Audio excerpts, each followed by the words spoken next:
Robert Kraft this morning at the owners' meetings talking about how the pick is available. He wants a top-rate young quarterback, but he echoed what was being said yesterday by Gerard Mayo, which is the team is open to moving that pick.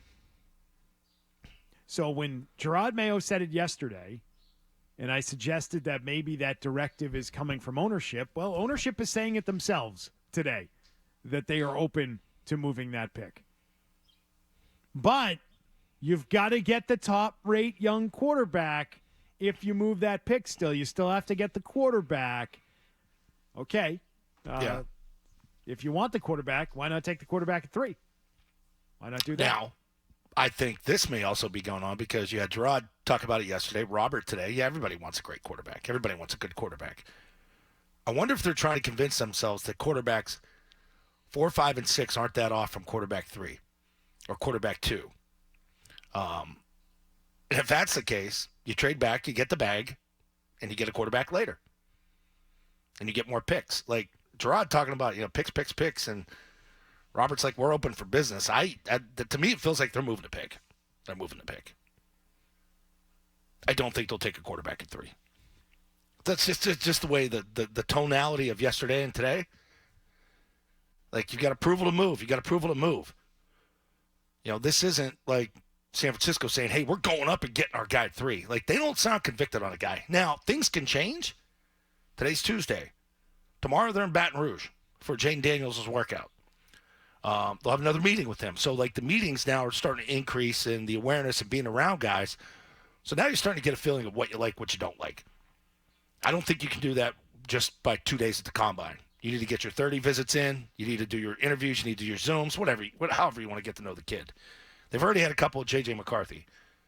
I'm not telling them to take McCarthy there off my comments from yesterday.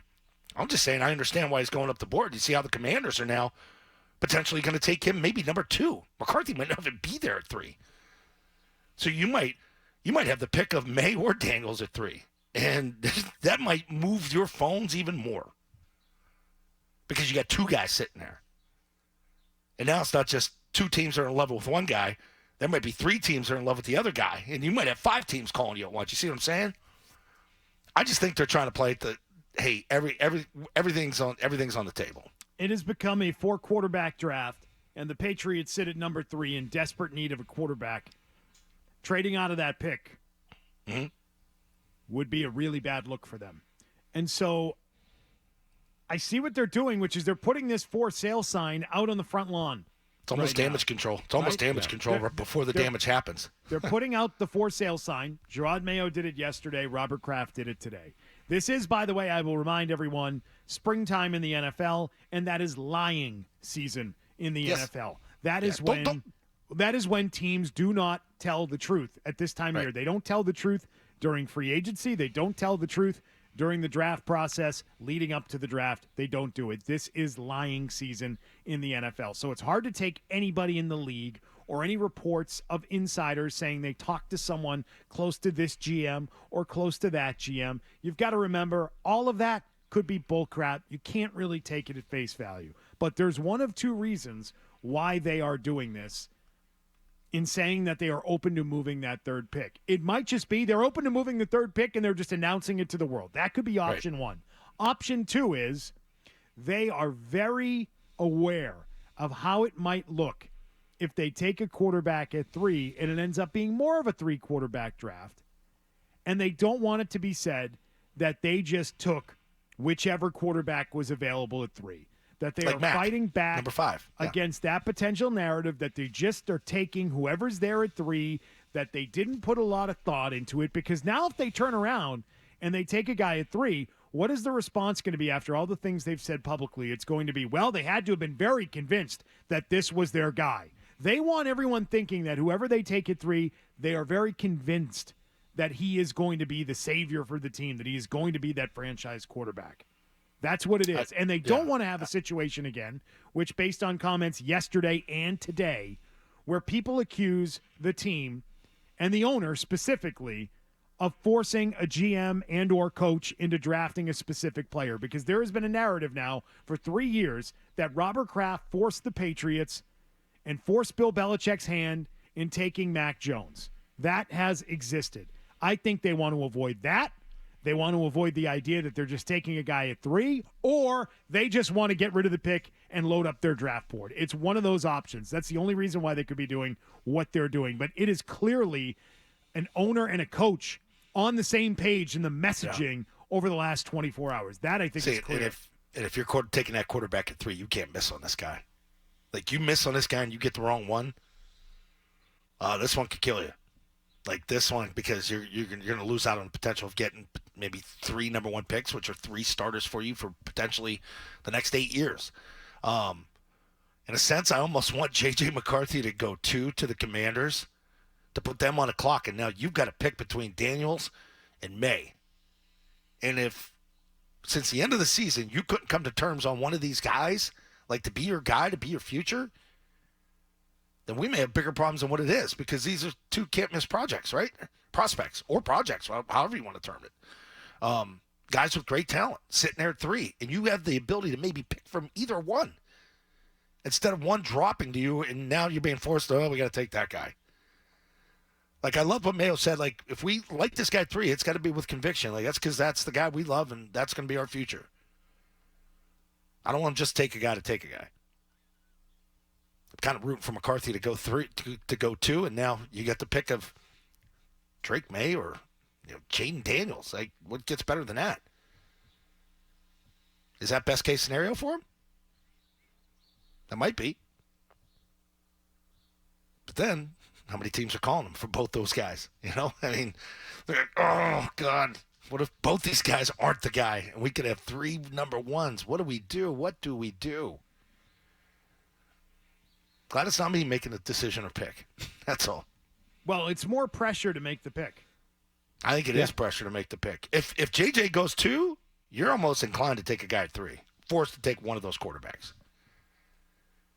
Now, say JJ doesn't go 2, and say you're in love with Daniels, and there's some reports that they got him ranked Caleb 1, Daniels 1A, or whatever. Whoever the hell you believe. That's why it's crazy season. I don't know who to believe. I've seen these guys playing snippets, but.